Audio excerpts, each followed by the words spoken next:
I'd like to work with De Niro. I'd like to work because I think he's a great actor, and but I don't know what I could ever be to him now because I mean, they always put male actors with very, very young women. So I probably, because as his mother or something, if I ever got to be in a film with him.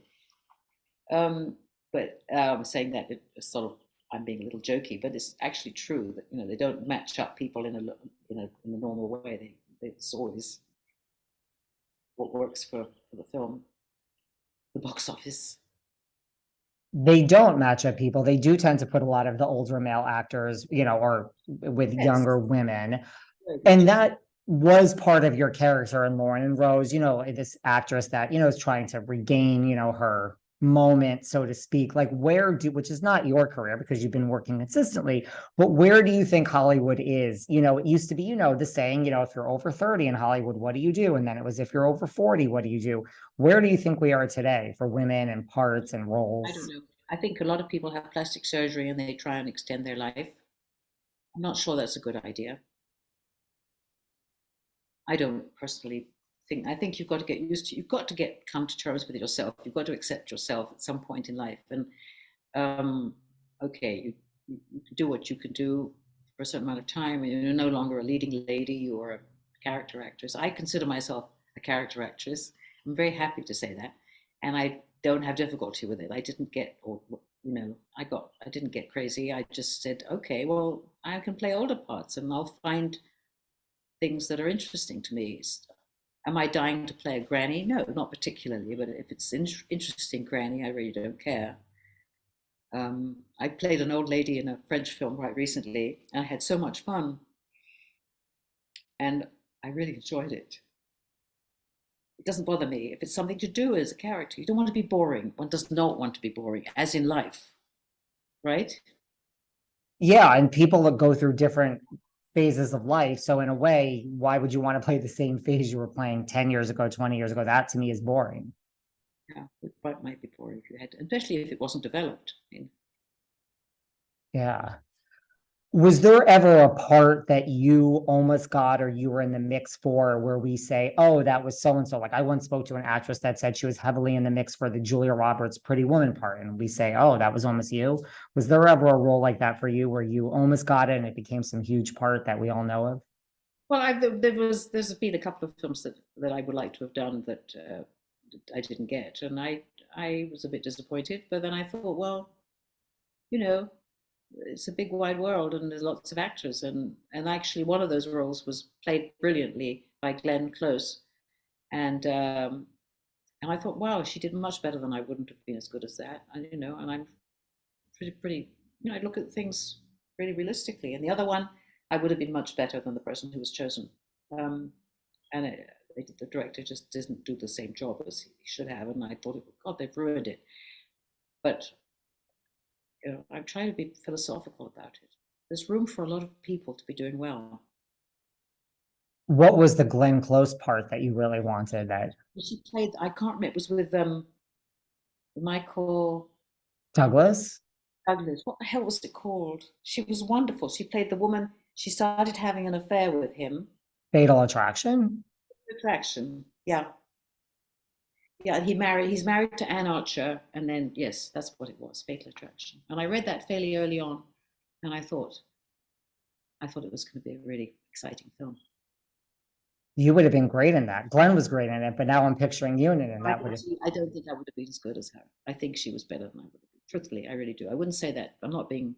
Not fishing for compliments. I just really feel so. But another role, I just didn't feel they got it. So you have to learn not to. You make your own little stories up if you have to defend yourself. But there's so much talent. There used to be many less projects. Now there's masses of projects.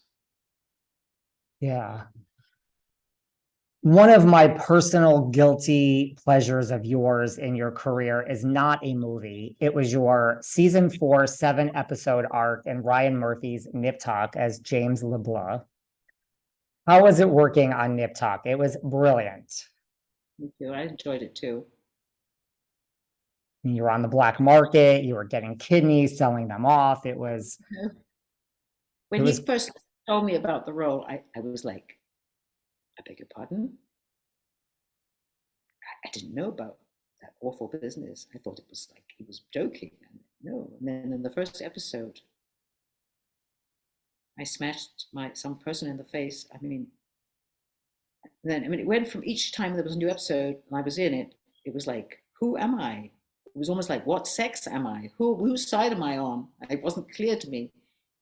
And everybody on the set that was the situation they'd been living with for years. And they said, you don't question it, you just do it. I said, really? But don't you feel sometimes you're being, no, you just do it.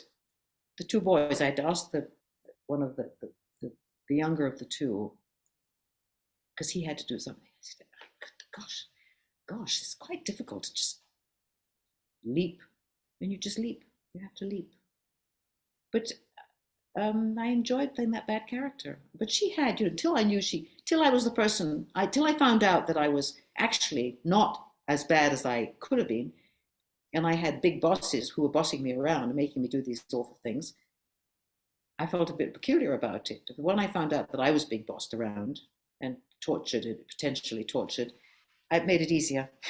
It's just, and then when I was at the Beverly Hills gas station, the scene was that having gas poured over, was going to have gas poured over me.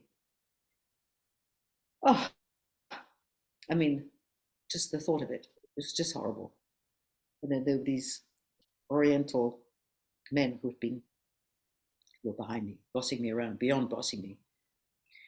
I feel quite out of breath just thinking about that scene. And so it goes, It was an intense show, right? It was intense, yes. And that was really before Ryan Murphy became Ryan Murphy. But I mean, it was a brilliant show. So yeah, clever guy.